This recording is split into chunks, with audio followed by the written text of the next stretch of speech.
우리 다 함께 사도신경 신앙 고백 드림으로 4월 6일 새벽 예배를 드리겠습니다. 나는 전능하신 아버지 하나님 천지의 창조주를 믿습니다. 나는 그의 유일하신 아들 우리 주 예수 그리스도를 믿습니다. 그는 성령으로 잉태되어 동정녀 마리아에게서 나시고 본디오 빌라도에게 고난을 받아 십자가에 못 박혀 죽으시고 장사된 지 사흘 만에 죽은 자 가운데서 다시 살아나셨으며 하늘에 오르시어 전능하신 아버지 하나님 우편에 앉아 계시다가 거기로부터 살아있는 자와 죽은 자를 심판하러 오십니다. 나는 성령을 믿으며 거룩한 공교회와 성도의 교제와 죄를 용서받는 것과 몸의 부활과 영생을 믿습니다. 아멘. 이 시간은 우리 홍예숙 집사님께서 약한 나로 강하게 찬양을 드리겠습니다.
말씀은 다니엘서 12장입니다. 함께 합독하겠습니다. 그때에 내 민족을 호위하는 큰 군주 미가엘이 일어날 것이요 또 환란이 있으리니 이는 개국 이래로 그때까지 없었던 환란일 것이며 그때에 내 백성 중 책에 기록된 모든 자가 구원을 받을 것이라. 땅의 티끌 가운데에서 자는 자 중에서 많은 사람이 깨어나 영생을 받는 자도 있겠고 수치를 당하여서 영원히 부끄러움을 당할 자도 있을 것이며 지혜 있는 자는 궁창의 빛과 같이 빛날 것이요 많은 사람을 옳은 대로 돌아오게 한 자는 별과 같이 영원토록 빛나리라. 다니엘아, 마지막 때까지 이 말을 간수하고 이 글을 봉함하라. 많은 사람이 빨리 왕래하며 지식이 더하리라. 나 다니엘이 본즉 다른 두 사람이 있어 하나는 강 이쪽 언덕에 섰고 하나는 강 저쪽 언덕에 섰더니 그 중에 하나가 세마포 옷을 입은 자 곧 강물 위쪽에 있는 자에게 이르되 이 놀라운 일의 끝이 어느 때까지냐 하더라. 내가 들은즉 그 세마포 옷을 입고 강물 위쪽에 있는 자가 자기의 좌우 손을 들어 하늘을 향하여 영원히 살아계시는 이를 가르쳐 맹세하여 이르되 반드시 한때 두때 반때를 지나서 성도의 권세가 다 깨지기까지이니 그렇게 되면 이 모든 일이 다 끝나리라 하더라. 내가 듣고도 깨닫지 못한지라. 내가 이르되 내 주여 이 모든 일의 결국이 어떠하겠나이까 하니 그가 이르되 다니엘아 갈지어다. 이 말은 마지막 때까지 간수하고 통함할 것임이니라. 많은 사람이 연단을 받아 스스로 정결하게 하며 희게 할 것이나 악한 사람은 악을 행하리니 악한 자는 아무것도 깨닫지 못하되 오직 지혜 있는 자는 깨달으리라. 매일 드리는 제사를 폐하며 멸망하게 할 가증한 것을 세울 때부터 1290일을 지낼 것이요 기다려서 1315일까지 이르는 그 사람은 복이 있으리라. 너는 가서 마지막을 기다리라. 이는 내가 평안히 쉬다가 끝날에는 내 몫을 누릴 것임이라. 아멘. 할렐루야. 신종 코로나의 흑암이 온 세상을 뒤덮고 있는 이 어지러운 세상 가운데서도 우리 성도님들은 궁창의 빛과 같이 빛날 것이요 별과 같이 영원토록 빛나게 될 줄로 믿습니다. 다니엘 마지막 장 이 12장에서도 마지막 때에 일어나는 그런 일들에 대해서 말씀을 하고 있습니다. 오늘 1절에 보면 미가엘 천사가 나타나서 세상을 심판할 것이라고 말합니다. 마지막 환란의 때가 오는데 바로 그때 어떻게 되는가 하면 1절에서는 책에 기록된 자는 구원받는다 했고 2절에서는 영생을 입을 사람이 있는 반면에 수치를 당하고 저주를 받을 자도 있다고 말씀합니다. 그러나 오늘 3절을 보게 되면 지혜 있는 자는 궁창의 빛과 같이 빛날 것이요 많은 사람을 옳은 대로 돌아오게 한 자는 별과 같이 영원토록 빛나리라. 많은 사람들에게 전도하는 사람이 지혜로운 사람이요 또 그 사람은 별과 같이 영원토록 빛난다고 했습니다. 많은 사람들의 이름이 하늘의 생명책에 기록되게 함으로 말미암아 하늘에 별과 같이 빛나는 하늘의 진정한 그런 영적인 스타들이 다 될 수 있기를 바랍니다. 오늘 5절부터 마지막 13절까지는 복 있는 자를 말씀하고 있습니다. 지금까지 하나님은 무너질 수밖에 없었던 세상을 의지하지 말라 말씀하십니다. 하나님은 다니엘을 통해서 세상이 왜 하나님을 믿지 않는가 거기에 대해서 말씀을 합니다. 그것은 하나님은 보이지 않으시는 분이시고 세상의 것은 눈에 보이는 문제이기 때문에 그렇습니다. 사람은 희망을 가질 때도 뭔가 확실한 것에 희망을 두고자 합니다.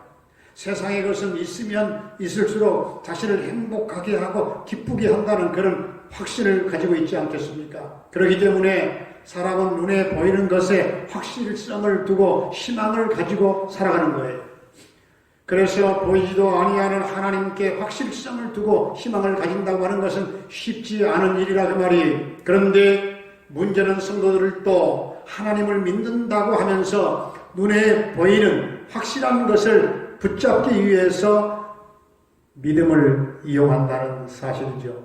이것은 믿음도 아니요 세상과 같이 행하는 그런 결과를 가져오게 되는 것입니다. 세상은 세상 것만 있으면 어떤 일도 해결할 수 있다 그렇게 믿고 있습니다.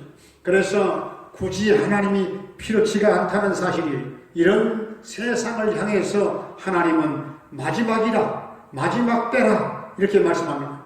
그러면 세상이 끝날 때까지 우리 성도는 어떤 삶을 살아야 할까요? 오늘 5절을 보게 되면은 3명의 사람이 등장을 하게 되는데 그 중에 2사람은 강 이편과 저편에 서 있고 한 사람은 강 속에 들어가 있습니다. 이것이 무슨 뜻인가 하면 다니엘서 7장을 보면은 바다에서 4짐승이 올라옵니다. 그 짐승들은 바다에서 땅으로 올라와서 세상을 지배하고 성도들을 핍박합니다. 그런데 그 핍박이 한때, 두때, 반때 동안 계속된다. 그렇게 말하고 있습니다. 한때, 두때, 반때라고 하는 것은 3년 반을 말합니다. 그러면 왜 성도는 3년 반 동안 세상에 의해서 핍박을 당해야 하는 것인가? 다니엘도 오늘 8절에서 내가 듣고 또 깨닫지 못했다고 했습니다.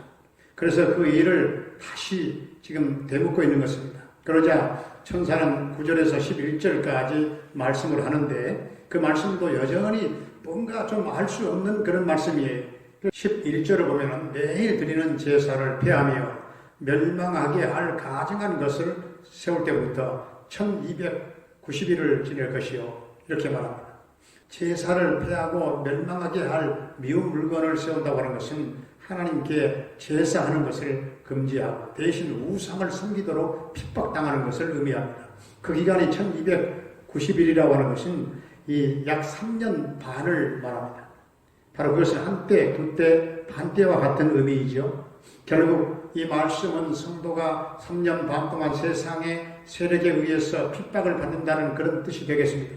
그럼 여기서 3년 반의 의미가 무엇인지를 알아보아야 되겠는데 요한계시록 11장 9절 말씀을 보게 되면 백성들과 족속과 방언과 나라 중에서 사람들이 그 시체를 사흘 반 동안 보며 무덤에 장사하지 못하게 하리로다. 이 일이 일어난 장소는 요한계시록 11장 바로 그 앞에 8절에 보게 되면 주님께서 십자가에 못 박히신 곳이다. 그렇게 말하고 있습니다. 여기서 사흘 반이라고 하는 것은 예수님이 고통을 당하신 그런 기간인데 예수님께서 하늘나라에서 편히 쉴 때까지, 즉 예수님이 죽고 부활하실 때까지 그 기간을 사흘 반으로 말하고 있는 것입니다. 예수님이 죽음 가운데 있을 동안에 어떤 세력이 세상을 지배하느냐 하면은 마귀의 세력이 지배를 합니다. 그 기간을 사흘 반 또는 한때, 두때, 반때라고 말하고 있는 것이죠. 그래서 이 기간 동안 성도의 권세가 다 깨어진다 이렇게 말합니다. 결국 성도는 예수님께서 재림하실 때까지 세상의 세력에 의해서 핍박당하고 고통을 겪게 되어 있음을 보여주고 있는 그런 말씀이 주님께서 재림하실 때까지 이 땅 위에서의 마귀의 세력의 활동은 중단되지 않아요. 그래서 마귀는 지금도 활동하고 있는 거예요. 그때 천국에 들어가는 복 있는 자는 누구입니까? 주님의 이름을 붙잡고 사는 자입니다. 기다리는 자입니다. 주님의 이름으로 사는 것 때문에 올 수 있는 여러 가지 어려움과 환난과 모든 핍박과 고통을 마지막 때를 바라보면서 참고 기다렸던 사람들이 결국 복 있는 자였다 하는 것이 드러나게 되는 것입니다. 세상은 하나님의 때가 되면 반드시 끝나게 되는 거예요. 우리는 그때까지 고통과 어려움 속에서도 그때를 바라보고 인내하며 기다려야 된다 하는 사실입니다. 그 사람이 복 있는 자입니다. 오늘 13절을 함께 봉독하겠습니다. 너는 가서 마지막을 기다리라. 이는 내가 평안히 쉬다가 끝날에는 내 몫을 누릴 것임이라. 아멘. 마지막 때 주님만 바라보며 주님만 의지하며 주님의 이름으로 수많은 영혼들을 전도하면서 아멘 주 예수여 어서 오시옵소서 주님만 기다리며 승리하는 삶을 살 수 있기를 주의 이름으로 축원합니다. 아멘. 기도하겠습니다. 거룩하신 우리 아버지 하나님, 마지막 때 종말의 때에 우리 모두가 지혜 있는 사람들로 궁창의 빛과 같이 많은 사람들을 옳은 대로 돌아오게 하는 전도를 통해서 별과 같이 영원토록 빛나는 성도들이 되게 해 주시옵시고 많은 사람들의 이름이 하늘의 생명책에 기록되게 하므로 하늘의 별과 같이 빛나는 하늘의 진정한 영적인 스타들이 다 되게 하여 주시옵소서. 무너질 수밖에 없는 세상을 의지하지 말게 하시고 하나님을 의지하며 살게 하시고 우리 예수님이 십자가에 죽으시고 부활하시며 승천하신 다음에 재림하실 때까지 인간보다 강한 사탄의 활동은 끝장나지 아니하므로 우리는 예수님의 이름으로 마귀를 대적하며 끝까지 인내하는 자로 구원을 지킬 수 있게 해 주시옵시고 마지막 주님의 재림의 날을 기다림으로 끝날에 각자의 몫을 누리게 하여 주시기를 원합니다. 주여 코로나19의 사태가 하루속히 끝나게 해 주시옵소서. 일시적이나마 역사에 없었던 일들을 통해서 가정교회의 소중함을 깨닫게 하신 주님, 흩어진 성도들이 함께 모여 동명 공동체로 함께 예배드리는 성전 예배가 하루속히 회복되게 하여 주시옵소서. 주님, 마지막 때에 교회 공동체를 해산시키려고 하는 사탄의 전략이 수포로 돌아가게 하여 주시옵시고, 히브리서 말씀대로 모이기를 피하는 어떤 사람들의 습관처럼 하지 말게 하시고, 주의 몸된 교회 성전을 간절히 사모하며 모이기를 힘쓰는 우리 동명 가족들이 다 되게 하여 주시옵소서. 주여, 우리 성도들의 가정이 회복되기를 원합니다. 가정 경제가 회복되게 하시고, 성도들의 영성이 회복되게 하시고, 모든 환우들과 성도들의 건강이 회복되게 하시고, 기도와 찬송과 말씀 중심의 삶이 회복되기를 원합니다. 주여, 무엇보다 하나님과의 관계가 회복되게 하여 주시옵소서.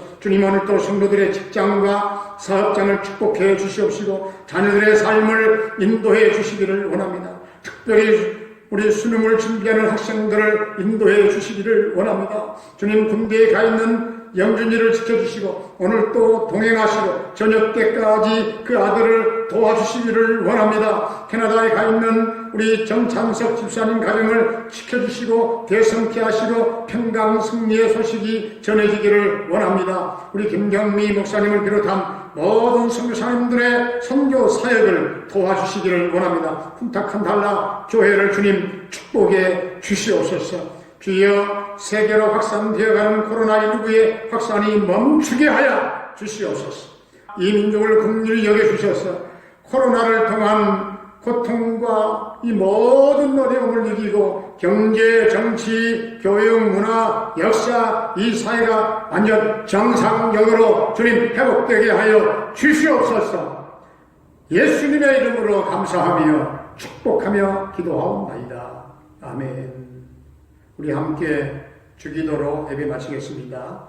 하늘에 계신 우리 아버지, 아버지의 이름을 거룩하게 하시며 아버지의 나라가 오게 하시며 아버지의 뜻이 하늘에서와 같이 땅에서도 이루어지게 하소서. 오늘 우리에게 일용할 양식을 주시고 우리가 우리에게 잘못한 사람을 용서하여 준 것 같이 우리 죄를 용서하여 주시고 우리를 시험에 빠지지 않게 하시고 악에서 구하소서. 나라와 권능과 영광 영원히 아버지의 것입니다. 아멘.